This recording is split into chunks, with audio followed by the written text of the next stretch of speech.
outro, e etc. Eu queria perguntar para você qual a diferença entre o programa do PSTU e o dos outros partidos, incluindo os partidos de esquerda. Assim. Eu estava assistindo outro dia a live do Ciro com o Pedro Cardoso lá no Rio, que eles fizeram pelo Instagram, e o Ciro disse o seguinte: olha, aqui no Rio de Janeiro a gente tem 14 candidatos, mas tem só 2 projetos. Né, dizendo que um lado era o projeto da burguesia e o outro era o projeto de defesa da classe trabalhadora defendido pelo PSTU. Então comenta pra gente qual que é a diferença programática que o PSTU tem com os outros partidos. A diferença fundamental que existe é justamente aquilo que eu falava ainda agora há pouco, que é mostrar por onde nós vamos criar as condições para mudar efetivamente a vida da classe trabalhadora. Ou seja, nós vivemos, se a gente vivesse num país, eu sempre falo isso, eu repito, se nós vivêssemos num país que não tivesse recursos para poder garantir as condições materiais para que as pessoas pudessem ter uma vida digna, o que vai se fazer? O que não tem solução, solucionado está. Mas não é a realidade do Brasil. O Brasil é um dos países mais ricos do mundo. Nós temos uma capacidade de produção de alimentos que poucos países do planeta têm. A quantidade de terras próprias para a agricultura, o clima, a quantidade de água, né? E nós temos, ao mesmo tempo, 10 milhões de pessoas que passam fome aqui. A única explicação para isso é a utilização desse bem social do país, desse recurso que o país tem, não para atender a necessidade da população, mas o lucro das pessoas, o lucro das pessoas que controlam, né, essas grandes empresas, as multinacionais, que são donas do grosso da produção de alimentos no nosso país, controlam as terras que produzem alimentos no país. Por outro lado, nós temos uma capacidade de produção industrial que é das maiores do mundo. O parque industrial do Brasil é imenso, é bastante diversificado.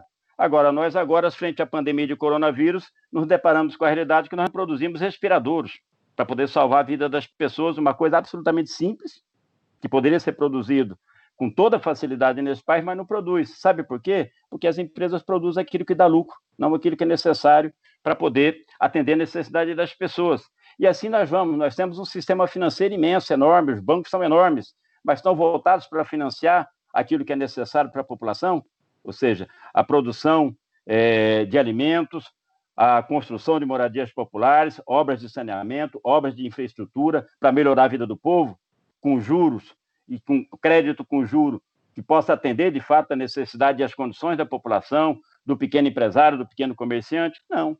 São juros extorsivos, porque os bancos vivem da especulação financeira e, fundamentalmente, da aplicação desses fundos, nesses títulos da dívida pública. E, com isso, os bancos no nosso país tiram do orçamento brasileiro, todos os anos, o montante nos últimos anos agora chega perto de R$1 trilhão. R$1 trilhão. Aí eu pergunto, como é que nós vamos resolver o problema da moradia popular, que todos os candidatos estão dizendo que vão resolver?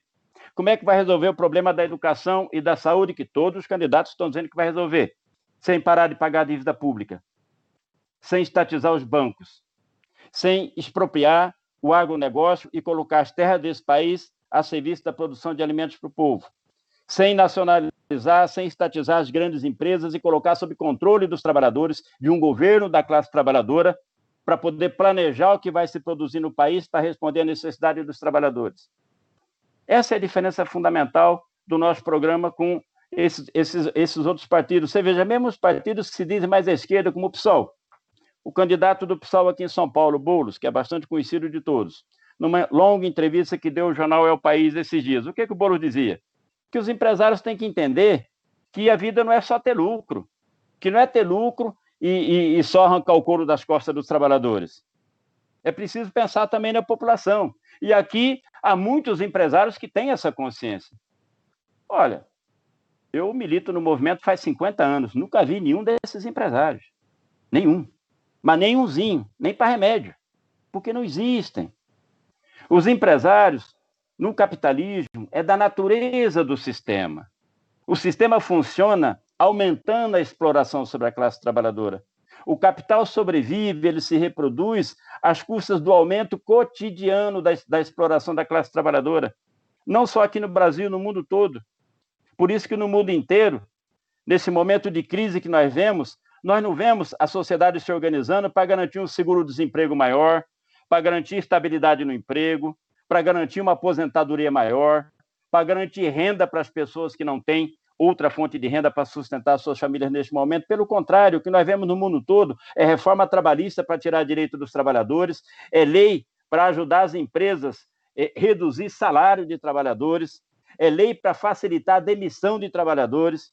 Né? A gente está vendo aí o crescimento do desemprego de uma forma assustadora no mundo todo.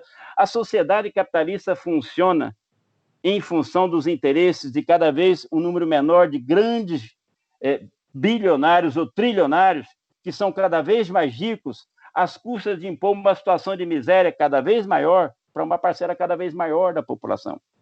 Agora, é justamente essa visão que o Boulos expressou nessa entrevista, né, que está na base do programa, do projeto que esses partidos defendem para o país, que nós já tivemos uma experiência aqui no Brasil, que foi o PT, os 14 anos que o PT governou o Brasil. E nós tivemos algumas concessões para o povo mais pobre, tivemos o Bolsa Família, tivemos ProUni, tivemos uma outra migalha da riqueza que foi produzida no país, que o PT distribuiu para o povo mais pobre, mas para onde continuou indo o grosso da riqueza produzida no país durante os governos do PT? Para os mesmos banqueiros e grandes empresários que ia na época do Fernando Henrique e que continuam indo agora na época do Bolsonaro. O país vive uma crise hoje que ela é agravada bastante pela política genocida e antitrabalhadores do governo Bolsonaro. Mas essa crise já vem sendo gestada de antes. Vem lá desde o FHC, passando pelos governos do Lula, da Dilma, do Temer, porque não houve diferenças de qualidades em relação a esses governos. E não sou eu que disse, não sou eu que estou dizendo isso. O Lula disse isso. O Lula, quando terminou o segundo mandato, o que ele falou? E a imprensa brasileira toda registrou. Nenhum banqueiro e nenhum grande empresário pode reclamar do meu governo, porque nunca antes na vida ganharam tanto dinheiro. Não foi o Lula que disse isso? Pois é, minha gente. E como é que banqueiro e grande empresário ganha dinheiro, se não é arrancando o couro das costas do trabalhador?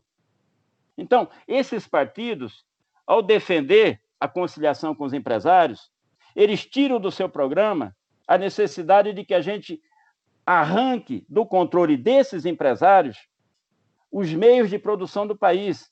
Eles não defendem que a gente estatize os bancos, que pare de pagar dívida, que estatize as grandes empresas e as multinacionais, que nacionalize a terra, para colocar a serviço de atender a população os recursos que o país tem e a riqueza produzida pelo trabalho.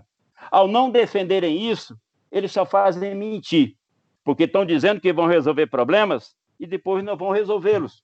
Assim como o PT dizia que ia mudar o país e o Lula dizia que ia ser com uma canetada, e não mudou o país depois de 14 anos de governo. Porque, pelo contrário, continuou a governar os grandes empresários e banqueiros. Não tem aliança com um grande empresário que possa governar para a classe trabalhadora. Porque um governo, para governar para os trabalhadores, tem que governar contra eles. Não há dinheiro, não cai do céu, recurso não cai do céu. Os recursos para atender as necessidades que a população brasileira tem para ter uma vida digna existem. E o nosso país os tem em abundância. O problema é que, enquanto eles estiverem sendo canalizados para o cofre dos donos das indústrias, para o cofre dos donos do agronegócio e para os bancos, não vai ter recurso para atender a necessidade da população. Então, esses partidos, essencialmente, abdicaram ou nunca defenderam, no caso alguns deles, essa necessidade que é de arrancar dos donos das indústrias, das terras, dos bancos, o controle dos meios que são necessários para garantir vida digna para a população. Então, aquele que diz que vai garantir emprego, salário, aposentadoria, saúde pública, educação para todo mundo, sem acabar com o privilégio, com o controle que os bancos e as multinacionais têm sobre o nosso país, estão mentindo, porque não há como fazer isso. Para fazê-lo, é necessário acabar com o controle que os bancos, as multinacionais e as grandes empresas têm sobre o nosso país. Por isso o PSTU diz, é muito importante votar nos nossos candidatos nas eleições, porque isso fortalece o processo de organização e de luta da classe trabalhadora. Mas não nos iludamos. Para a gente promover as mudanças que o país precisa, nós vamos precisar de força. Não é só argumento. O banqueiro sabe muito bem o que ele está fazendo. Ele sabe que está matando crianças de fome nesse país aqui, com essa ganância de lucro que ele tem. Ele não é ignorante, ele sabe o que está acontecendo. O problema é que é o privilégio dele. E ele não vai abrir mão desse privilégio se nós não tivermos força para impor. E sabe de onde nós vamos tirar essa força? Povo na rua. Eles são muito fortes. As instituições que governam o país são muito fortes.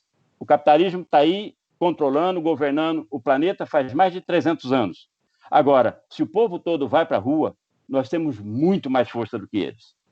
Nós precisamos nos unir e tomar nas nossas mãos, nas mãos da classe trabalhadora, do povo pobre desse país, o destino do nosso país. Escrever o futuro que nós queremos para o país. E isso nós vamos fazer nas ruas. Todos nós unidos nas ruas temos muito mais força do que esse presidente da República que está aí, esse Congresso Nacional que está aí, e inclusive dos aparatos armados que eles têm. Contra o povo todo na rua mobilizado, não há força que segure. E nós temos que fazer isso. É um ato, em primeiro lugar, de justiça. Nós somos a maioria da população. Somos nós que produzimos toda a riqueza do país com o nosso trabalho. Somos nós que fazemos o país funcionar com o nosso trabalho. Por que é que nós não podemos governar? Porque quem tem que governar é o banqueiro, ou é o representante dele, o pau-mandado dele, como é o Bolsonaro que está aí, e ainda por cima eles vão se apropriar de toda a riqueza que nós produzimos com o nosso trabalho e condenar a maioria da população a uma situação de penúria cada vez maior. Esse sistema em que nós vivemos é uma contradição em si, é um paradoxo, é inadmissível continuar nesse sistema, porque esse sistema não permite que haja uma vida humana digna nessa sociedade, porque o que interessa para esse sistema é o privilégio dos banqueiros e grandes empresários. Esses partidos, como o PT, o PSOL, o PCdoB, ao abdicar da defesa de uma transformação socialista, de uma revolução que possa arrancar da mão dos banqueiros, dos grandes empresários, do agronegócio, o controle dos meios que são necessários para garantir vida digna para a população, abdicaram, na verdade, da luta para mudar esse país. Eles vão ajudar o grande empresariado a manter essa dominação que, infelizmente, nós vivemos hoje, se chegam no governo, como fez o PT. De novo, não sou eu que estou dizendo, é a prática que demonstrou.